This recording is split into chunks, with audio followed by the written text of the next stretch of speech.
Today's scripture is from Romans 12, verse 2 and 9 to 12. Don't let the world around you squeeze you into its own mold, but let God remold your minds from within, so that you may prove and practice that the plan of God for you is good, meets all his demands, and moves towards the goal of true maturity. Let us have no imitation Christian love. Let us have a genuine break with evil and a real devotion to good. Let us have real warm affection for one another as between brothers, and a willingness to let the other man have the credit.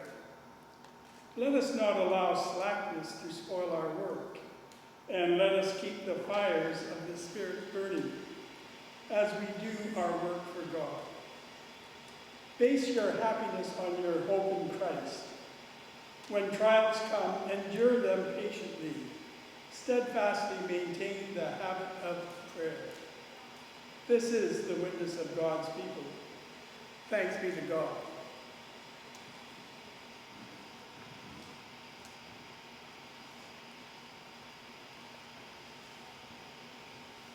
Thank you, George, for reading our passage of Scripture today.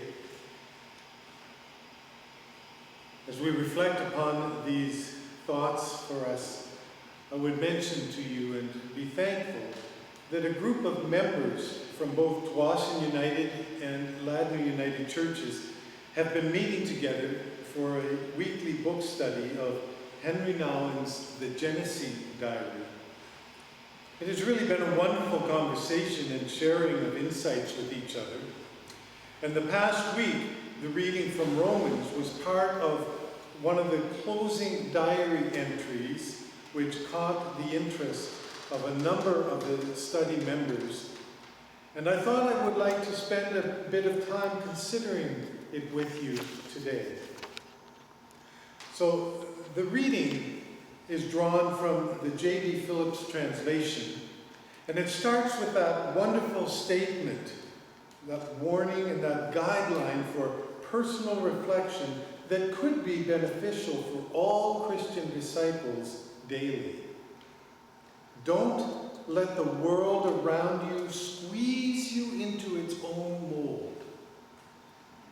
I like it when the new paraphrases, translations attempt to put into the language of the day, and this was written by J.B. Phillips in the 70s.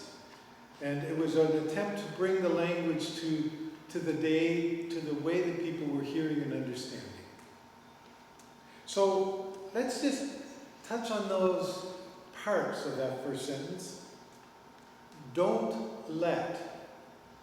Well, right off, that passage begins by reminding us that we have a choice to make. It speaks of intentionality, active engagement, and personal agency granted by our Creator. Don't let the world around you, the human systems, can very easily be contrary to the purpose and the goals of life that were planted within you from the beginning by God's Spirit. In Jeremiah 29, verse 11, we hear, and it states, "For I know the plans I have for you, declares the Lord. Plans to prosper you and not to harm you. Plans to give you hope and a future." Now, some people may use similar language like prosper when talking about opportunities in this world that this world can offer. But sadly, too often, without good counsel and wise discernment, these things lead down to a path of indebtedness to others, unhelpful bondage to systems that drain energy and resources from people. Such things are soul destroying. But the passage goes on. Don't let the world around you squeeze you. Now, that's not a word you would hear in Scripture very often, I expect, but here in this passage it is.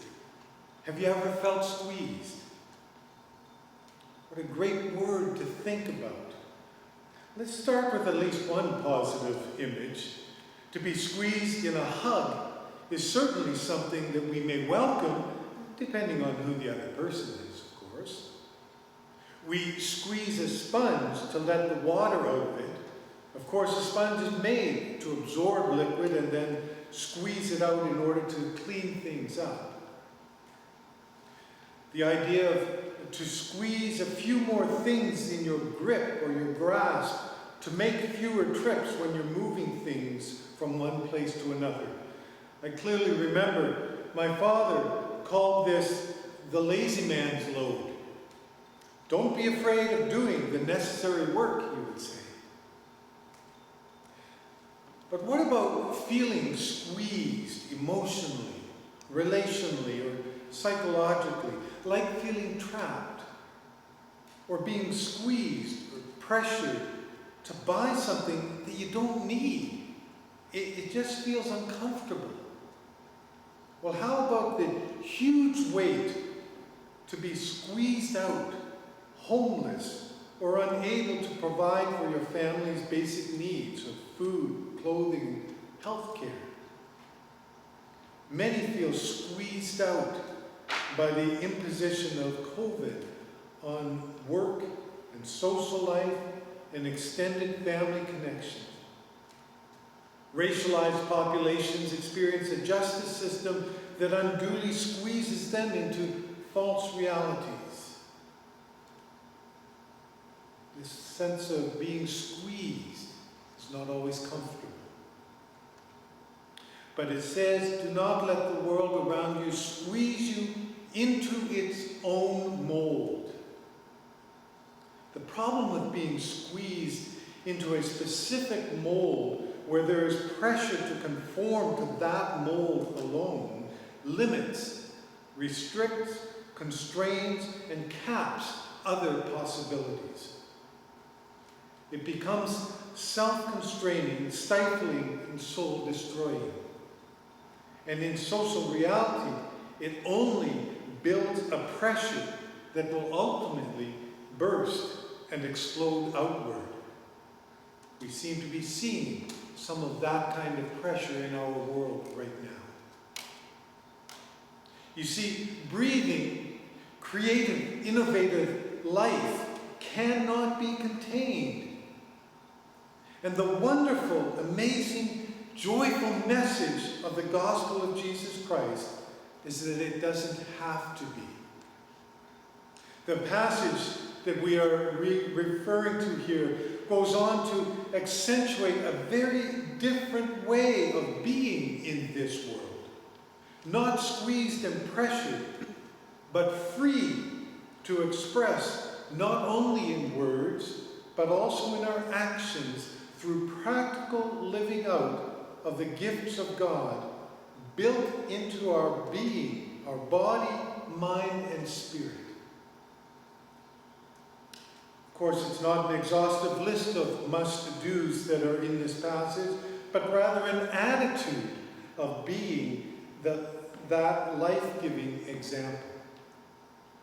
Seek to be genuine, warm, and attentive. We may well find ourselves falling short, but at least we are not being shut down, squeezed by others' expectations and demands.